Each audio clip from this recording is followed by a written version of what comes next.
Darren, always lovely to see you. Thank you for joining me. The same day they announced this, some 700 small boats arrived. So it sounds like a dud from the beginning. Will it work?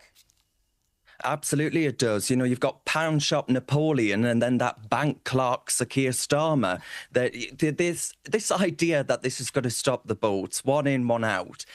Nearly 700 illegals coming across the channel with Nigel Farage, by the way, in the English Channel, watching it all take place. And there were, out of a boat with about 78 people on it, there were 3 women and children.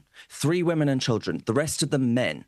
Now, where I'm from, Danica, in the northeast of England, we have cheaper housing stock than the rest of the country. So we are getting families, I say families, we are getting groups of men, 7 at a time, moving in to homes next door to young families.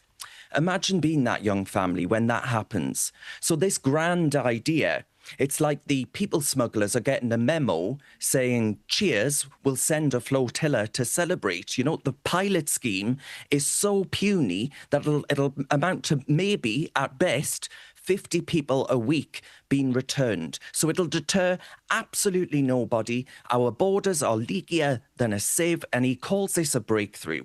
It's a breakdown for Britain. That's what it is. The public are ripping it to shreds. They're calling it worse than a useless, frankly, than this attempt to actually halt the dinghy invasion. Compare it to some of the measures that were put in place in, dare I say, Australia. The idea that you would have turned to third countries and said to them, well, do you mind taking back at least 50 of them? The idea that would have stopped the boats, it's farcical. We are a weak nation. We are a laughingstock on the international stage. And it's all thanks to this pound shop Napoleon and this bank clerk of a prime minister.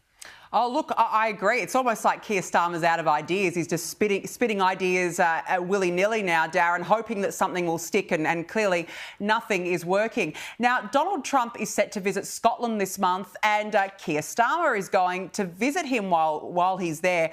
I must say, Darren, Keir Starmer is wasting no time integrating himself, while our Prime Minister here in Australia can't even get one meeting with Trump. But what's going to be on the agenda this time? Oh, look, you know, it's somewhat ironic, isn't it, that fresh from bending over with the sort of centrist Macron of France, he's now going to have to cozy up to Donald J. Trump, who no doubt behind the scenes he calls worse than goodness only knows what.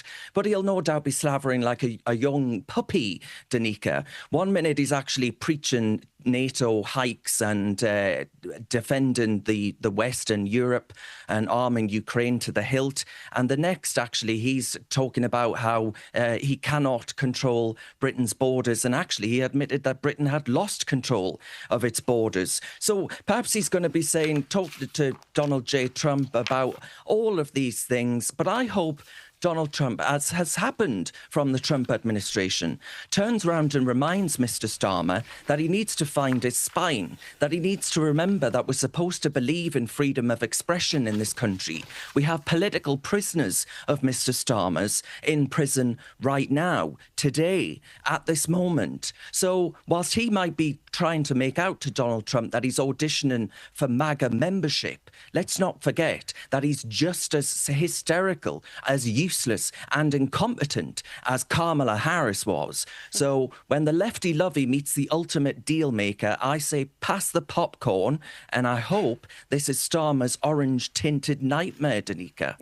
I'm sure you'll be sitting there with your popcorn, Darren, and I look forward to getting a rundown from you at some point. Darren Grimes, always nice to see you. Thank you very much for joining me on the show this evening. Appreciate it.